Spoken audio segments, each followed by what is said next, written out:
Welcome to 2016 Presidential Candidate Interviews. Today I'm interviewing Robert Dionisio. He's running as an independent. Hello, Robert, and welcome to the interview. Hello, how are you? Good, how are you doing? Thanks for the invitation. Thanks. I'm doing wonderful, thank you. Good, thank you for doing the interview. Let's start off with some icebreaker questions. Describe your family.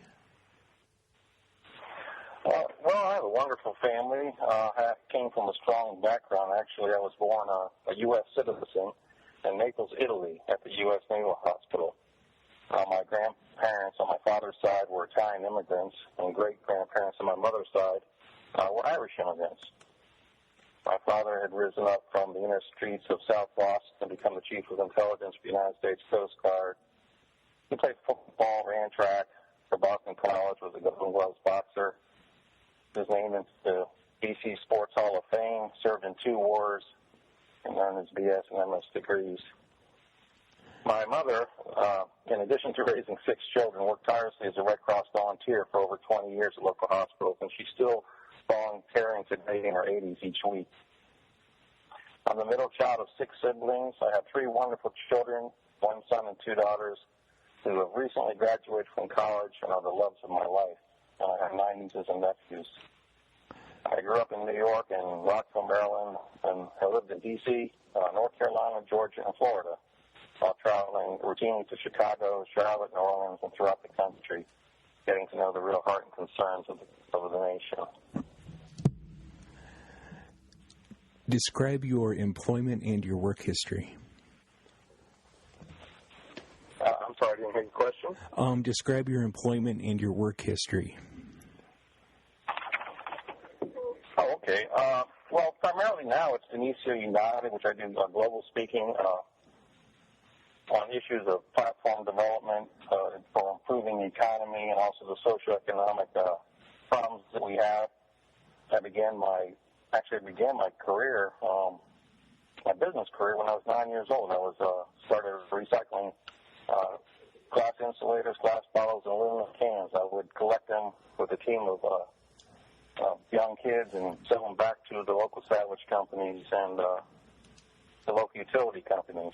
But I started my professional career at age 20 with the Bechtel Group, the engineering news records, #1 ranked global developer, engineer, and constructor in the world, and we're the 4th largest private company in America. Bechtel's president and vice president, George Schultz and Caspar Weinberger, became Secretary of State and Defense, respectively, for President Ronald Reagan, and I was recruited 5 years later from Bechtel to join GE General Electric in Washington, D.C., and then simultaneously the Central Intelligence Agency in Langley, Virginia. I was recruited back to Bechtel years later after my 6th promotion before age 35. I resigned and demonstrated exemplary performance to launch a private management group.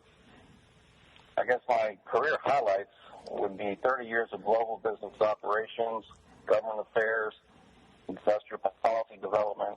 I was in the U.S. Senate Inner Circle for many years in foreign affairs. Business governance and operations include oil and gas industry, energy and power, real estate, healthcare, construction, commodities, transportation, and infrastructure, and also advanced defense systems. The programs that I worked on and managed range from $10 billion to $5 billion in global operations, with annual corporate revenue of $60 billion at Bechtel and $145 billion at General Electric. It's approximately 10 to 15 times bigger than the Trump Organization and Hewlett-Packard in 50 more countries. My passion, loyalty, and business acumen collectively now and dedication to serve America really culminates in over 500 projects, clients, and cooperatives in over 75 countries. Next question. What are your hobbies and your interests? Well, I enjoy many things. I'm passionate about so much in life. I focus quite a bit on long-distance running, cross-country training in beautiful scenic areas. It helps me to clear my mind quite a bit. I'm a gourmet Italian cook. I learned from my grandmother and parents initially when I was very young, helping them in the kitchen on Sunday mornings. They would get up at 5 o'clock in the morning, and we'd be eating by 2 o'clock in the afternoon, and I would just basically helps them out. So it really helps me quite a bit now as I'm older, and I consider it to be my therapy. I also write poems, prose, and socioeconomic blogs for many, many years. And I love theater and going to concerts. All right, your favorite places to eat out? My favorite place to eat out, it would be nice Italian and French restaurants. I love all different kinds of cuisines. I guess because of my global travel, I've been to so many countries over my lifetime. I don't really have a specific favorite. But no doubt, when I'm in a rush or, I don't really have the time for the niceties of it all, I prefer the mom-and-pop pizza shops, little dives like in New York, Chicago, Miami, anywhere really. Those tend to be my go-to for sure. Favorite fast food joint for when you're on the road? I don't have a fast food joint, but I love chicken nachos, and I guess I'm not sure that's considered junk food, but I adore ice cream. I think I learned that as a child. My mom would take me to the dentist, and afterwards she would promise me ice cream. So I never had that traumatic feeling going to the dentist. I actually looked forward to it. So she was quite smart in doing what she did. I viewed the dentist as sort of a fun thing to do. So that stuck with me all these years. Favorite TV shows and movies?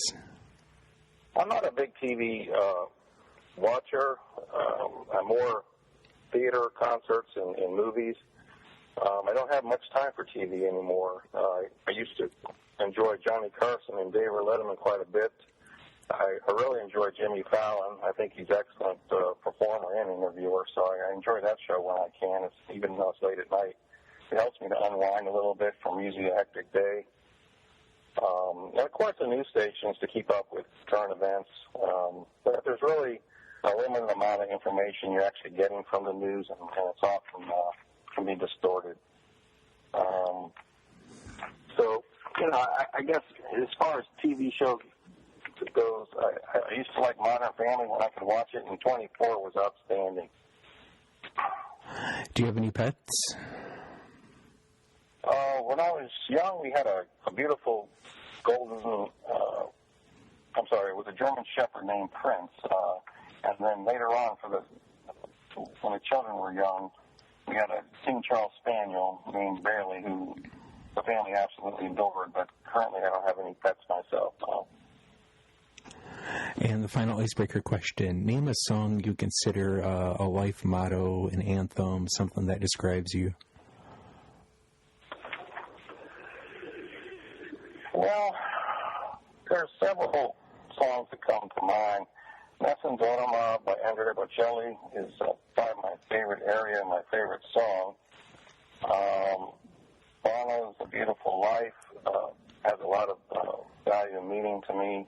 I think the one that probably sticks out most is The Impossible Dream and The Man of La Mancha. I guess the reason for that is, Dionisio United, the motto is where the impossible is achieved daily. And what I mean by that is we sort of set goals that to establish something to work towards. And so if certain things aren't achieved, we still accomplish a tremendous amount that we otherwise would not have. So I think the impossible dream really sticks out quite a bit. All right, now on to the issues-based questions. The obvious question, why are you running for president? Well, that's a great question.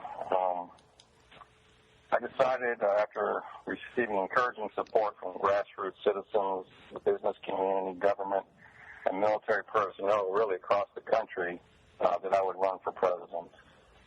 I launched a mission to unite and renew and build an exciting new future for America. It's based on visionary leadership and a defined implementation plan. And the three components of it are, 1, unprecedented economic prosperity, 2, social reformation, and 3, global peace. And I have an entire platform that's built around these three key areas. I'm an independent candidate, as I mentioned, without financial affiliation to any incumbent party, special interest group, or foreign entity. In order to stop government from infringing on constitutional rights, rampant economic prosperity, and the socio-economic deterioration and free-fall decline I've witnessed over the past 3 decades. To be honest with you, I find it unconscionable, the situation that our country's in. I watched the United Party, which is sweeping across America at a historical record pace not seen since 1904, which was the establishment of the original Republican Party. So, to summarize it, I've embarked upon a bold mission to build America into the greatest performing country in the world based on achieving a balanced budget, world-class healthcare system, education, infrastructure, defense, and government operational efficiency second to none. That's why I'm running. What abilities would you bring to the office of president? Well, leadership and vision are the key aspects of all of this, and that is probably the worst attributes of the presidents over the last 3 decades, really, since Ronald Reagan. So when you combine the 30 years of experience in global business and foreign affairs, along with sort of a unique background of looking at things from a macro level standpoint, I think I bring quite a bit to the country in terms of problem solving, but also providing the necessary leadership to actually get things done. It's one thing to have a vision, which many thought they have, but when you listen to it, there really is no vision. And then to add to that, you have to be able to implement a plan. Because vision without implementation is meaningless. So that's what I think I bring to the country the most. Next question. Name a president or two you have a very favorable opinion of, and what aspects of their administrations would you want to emulate? Well, that's very easy for me to do over my lifetime, despite I was a very small child with history and of course, with communications and television, also added to that. But John Kennedy was by far sticks out of my mind. I have a great amount of respect for John Kennedy, and also Ronald Reagan would be the other one over my lifetime. They both had a special gift of communicating really the core values of the country, but also a vision of hope. And so it inspires you to achieve those things. And what I've seen contrary to that is virtually the opposite in several leaders, both in business and in government, which is why our country's in the state of affairs that we're in today. Name a president or two you have a less than favorable opinion of, and which aspects of their administration would you not want to emulate? Well, I have a less favorable opinion of Barack Obama. I think President Obama maybe a very good man, and a patriot. Despite what people try to say, I don't question any of those things about him, but his leadership skills are very, very weak. George Bush also falls into that category, George W. Bush, and Jimmy Carter. Those three actually were all poor leaders, and more importantly, was their decision-making process and their skills I found to be quite alarming and caused quite a bit of harm to the country. We've been in the worst socio-economic free-fall decline in the past 30 years, perhaps than ever before in our country's history. There's no question about it. And to tell you the truth, there's been no emotional, financial, social, economic progress since 9/11, and this country has been misled into a broken, violent institution. So we need to completely change the course of the country, and that's why. Are there any functions of government you'd like to decrease or even abolish? Well, no leader, well, let me put it this way. Government exists for a reason. So it would be premature to say I would abolish anything from the government without evaluating it first. That's irresponsible leadership. But to decrease in terms of decreasing the costs and perhaps the size, absolutely, that's part of my platform. We are developing an extensive platform on improving the operational efficiency of government. So that would have to occur, an evaluation has to occur first, and then whatever is obsolete or not working properly would certainly be reduced, if not, abolished at that time. Are there any functions of government that you would like to add to or increase? Is there anything that doesn't exist that you think should exist? Yes, there's no question about that. Our government operates almost on autopilot. We have a three-branch institution. The Congress has been completely ineffective because of various reasons, which is a whole other interview in itself. What I would establish, which is part of my platform, again, goes back to government operational efficiency. I would establish a research and development operation improvement process within each cabinet level and set benchmarks. And what you do is from those benchmarks, we establish our goals, and I would hold each cabinet member accountable to achieving those goals. So we would be saving billions of dollars over years to come. And basically, there's no sacred cows on how to. We have to get our fiscal house in order, or we're going to reach economic collapse, and the situation is atrocious.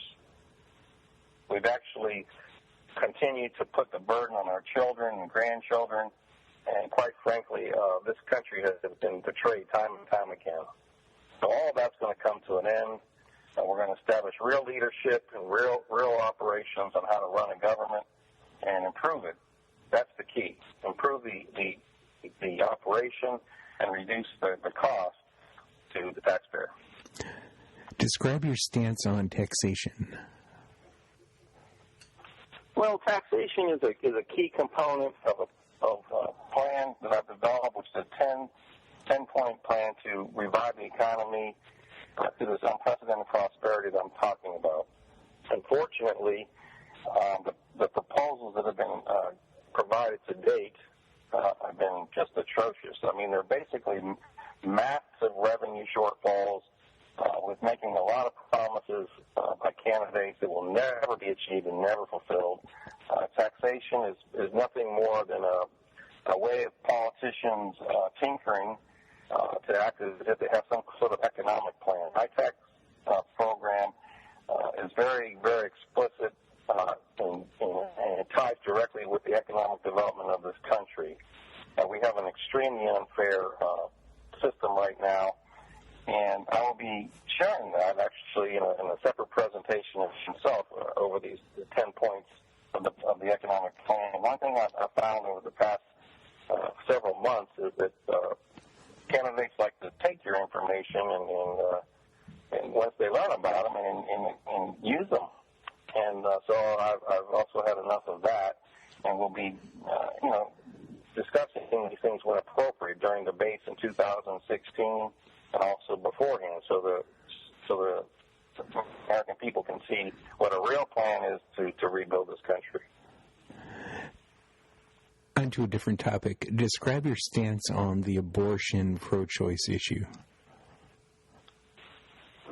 Well, abortion is one of the most heated topics, always has been and always will be. I've been extremely upset, really, about the confrontation in this country related to abortion. We have this constant struggle between a woman's right to choose her own destiny and what goes on in her life, as well as a family, a unit, as a couple, versus the argument of protecting the unborn child's right. And then it boils down to a lot of times what constitutes, life, what constitutes a baby. I have some very specific beliefs on this,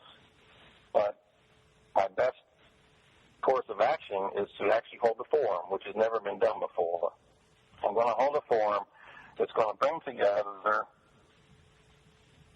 components and elements of both sides of the argument and come up with a solution that we can be brought forward and collectively passed that would be the best remedy for the country as a whole.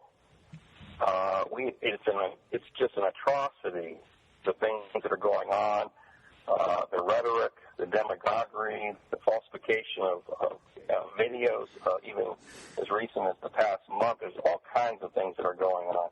People are using basically whatever they can to argue their points. I don't think issues like when you discuss abortion, that rape and incest, to say to a young person they can't, do that immediately and solve that potentially horrific problem in their life with any part of God's plan whatsoever.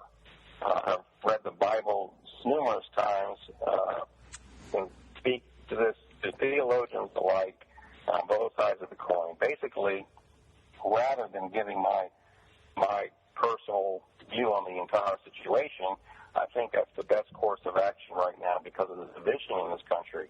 We have to unite people and come up with really good, solid, strong plans that will satisfy the country, and that's what needs to be done. So that's how I feel. No abortion should be performed in the latter terms of pregnancy because that's quite simple. I mean, you can't argue to a certain extent when a baby is fully developed.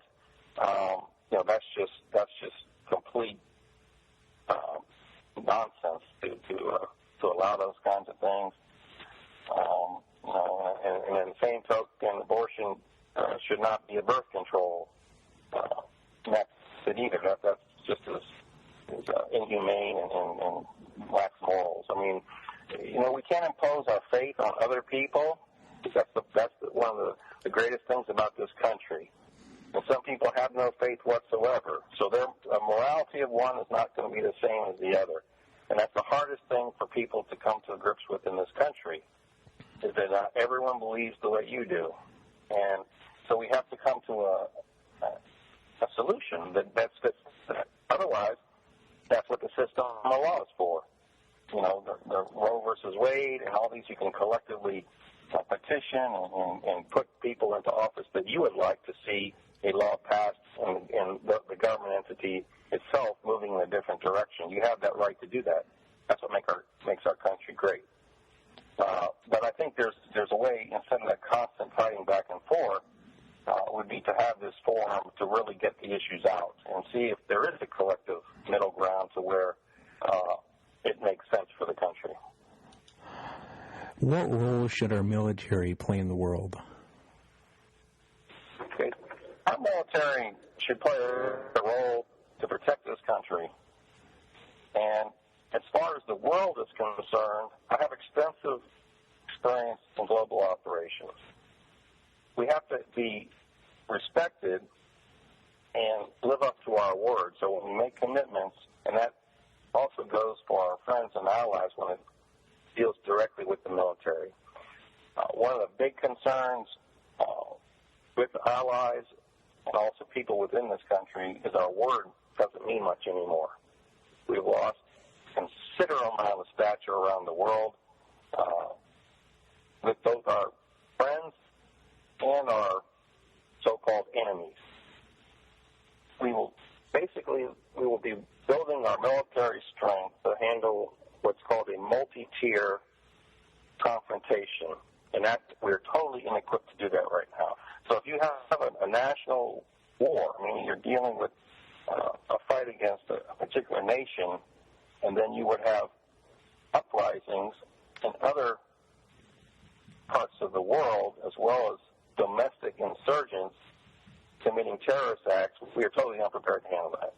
So I have an extensive plan on how to restructure and optimize our military operations while we don't overbuild in the wrong areas. I've heard GOP debates and Democratic debates that are, quite frankly, ridiculous.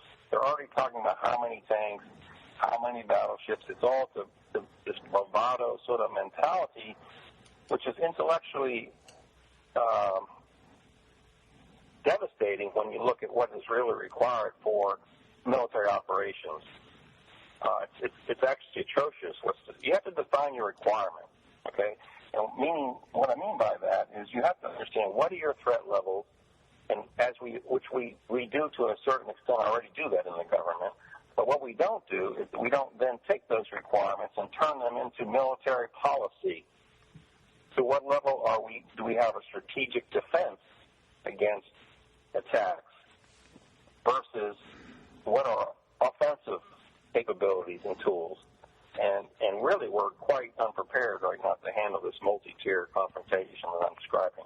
So our role of the president is to protect and defend this country, and that's exactly what I will do to the greatest extent humanly possible, and to be revered and respected by both our friends and enemies throughout the world.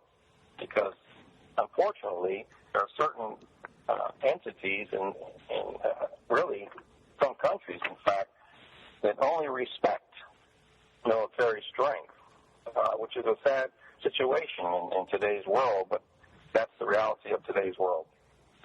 So that's the role of the government regarding the military. How would you handle immigration and border security? Well, immigration and border security has been discussed, quite frankly, for 50 years, and absolutely nothing has been done. It's the same exact rhetoric every single election cycle. Some are now saying, because I brought this up, everyone's talking about it, which is quite comical. In fact, what actually has been brought up recently is an unconscionable level of bigotry, meaning that when you're dealing with immigration, you have to collectively look at different aspects of immigration. Of course, one is border security, which we can easily do if we have the will to do it. I mean, it's my father rose up to become the chief of intelligence for the Coast Guard. He was nicknamed the godfather of Coast Guard investigations. And the reason being is because it was just so evident when he went into each level of responsibility that the government was not really operating efficiently. So virtually hardly anything was being done in many, many aspects. It was all talked about by politicians, but when you get down to the operations level, no one did a single thing. I don't want to divulge why a lot of things are not getting done in this interview. That would be handled in a more secure environment in the government with classified, there's classified protocol there. But it's very serious what is going on and why the borders have not been secured. That's one issue. Now, on the broader issue, so much demagoguery, so much misinformation. Most of the immigrants that come in currently, 40% come, and their visas are expired. We don't enforce those laws, which is basically all that needs to be done there. If there's a will, there's a way.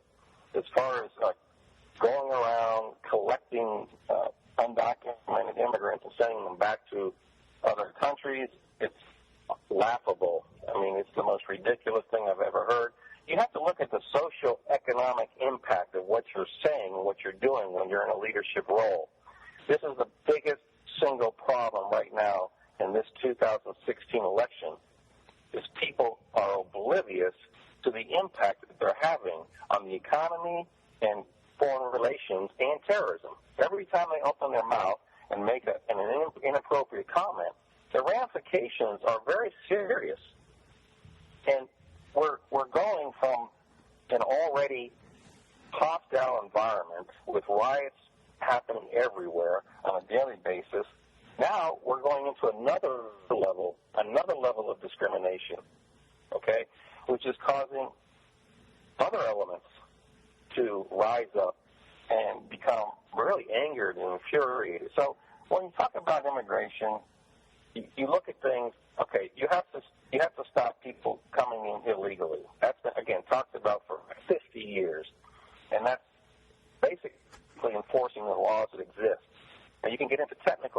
systems. I mean, I'm a technical expert in counterintelligence facilities and weapon systems. I mean, I was the leader. I received an award for achieving the top force ranking in this area, and all we have to do is apply common sense principles, and as well as protecting our country's sovereignty. There's things like shipping channels that are not addressed in all this propaganda. There's air. Air is a huge issue on immigration and the illegal penetration into the country. All these things have to be appropriately addressed and handled to the greatest extent possible. The bottom line is that much of it's improperly funded by the government, and then they think, well, again, it goes back to if there's a will, there's a way. There's been no will to do all this. So it's nothing new, but we have to solve the problem. And as far as overall immigration, I think, again, the rhetoric and demagoguery has been the most insulting thing to hardworking immigrants in this country. This country was built based on immigrants from all over the world. I mean, Jews, Italians, the Polish, the Irish, from India, you name it. The incredible contributions have been made to our society by every group of immigrants that have come in, and it goes for the Hispanic community as well, certainly in all areas, culture, music, food, hardworking people. I mean, it's just remarkable, all the contributions that have been made by immigrants over time. As they get more and more developed in terms of education and all these other skill sets they can acquire, as every single immigrant generation has done in this country, they will climb the socio-economic ladder. The more economic power they have, the more political power they will attain, just as every single immigrant community has done throughout history. So to pick out certain ones now and make them as the poster child for our problems in this country is the worst demonstration of leadership I have ever seen in my lifetime.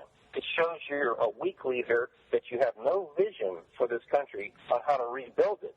Rather than what happens is when you're in this kind of ridiculous free fall decline, the lowest level of history, all that's being done are people are attacking others as if they are the problems. You must be kidding me to suggest that the border is our problem, why we're in economic free fall decline, with 94 million people unemployed, and by the time 2016, a $20 trillion debt. To even bring this up is an absolute slap in the face to all immigrants in this country, and it's going to be stopped. That's what Okay, it's getting near time to wrap up the interview. Are there any other issues that you would like to discuss that we haven't covered so far? Well, I really believe that we have to bring another level of decency and integrity and respect to government. I'm very concerned right now about on both sides of the House in terms of parties, the traditional parties. We have really some real concerns with the leaders of each party, who are the front runners, for instance. Real problems in these areas. So I think we're at a course in history where an independent and a third party makes complete and total sense to bring some civility and unity to the country. So I really think that's a key area. I mean, the healthcare system, it's atrocious. It's basically a socioeconomic failure. So American healthcare providers are financially being trampled and demoralized. Hard-earned tax dollars are skyrocketing insurance premiums. for those paying for insurance have been used to line the pockets of insurance companies, federal government overriding the wishes of basically the citizens, and erodes the quality of health care. And still we have millions uninsured. If we're going to be a great nation, we have to set lofty goals and pursue them with vigor. And I will work to bring together and challenge the finest health care providers in the world to implement realistic annual goals and an action plan to provide real health care solutions. And the same goes with the education system. We have the highest cost for health care and education in the world, and yet we're the lowest performers of the top 20 countries evaluated. And one of the goals in my platform is to become number one in each one of these areas. These are specific, targeted, and forecast to achieve. So it's really there's the lack of vision, the lack of a real plan. I think America's had enough, and I think they're going to really begin to rise up more and more and more each quarter as time goes on to make a difference, and that's what I intend to do. Okay, thank you for participating in the interview. Thanks again to my listeners for listening. Be sure to check back in the future for more candidate interviews. Have a good day, and remember to keep informed and keep involved. Thanks again for the interview.